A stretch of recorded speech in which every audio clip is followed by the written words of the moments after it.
একদা এক গভীর জঙ্গলে এক বিশাল বাঘ বাস করত। বাঘটি ছিল ভীষণ শক্তিশালী আর নিজেকে জঙ্গলের রাজা ভাবত।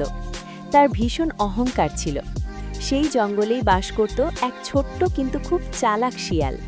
একদিন বাঘ তার শক্তি নিয়ে সবাইকে ভয় দেখাচ্ছিল। শিয়াল এগিয়ে এসে বাঘকে বলল, মহারাজ, সবাই কিন্তু আসলে আমাকেই সবচেয়ে বেশি ভয় পায়। বাঘ অবাক হয়ে বলল, কি বলছিস? এর প্রমাণ কি? শিয়াল হাসল এবং বলল, আসুন আমার পেছনে পেছনে, তখনই দেখবেন। বাঘ শিয়ালের পেছনে পেছনে চলতে লাগল। জঙ্গলের অন্য প্রাণীরা যখন দেখল শিয়াল সামনে আর বাঘ তার পিছে পিছে আসছে, তখন তারা ভয় পেয়ে ছুটে পালালো। বাঘ ভাবল, আরে, এরা তো শিয়ালকে দেখে ভয় পাচ্ছে।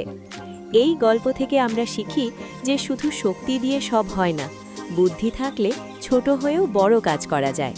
শিয়াল তার বুদ্ধি দিয়ে বিশাল বাঘকেও বোকা বানিয়েছিল।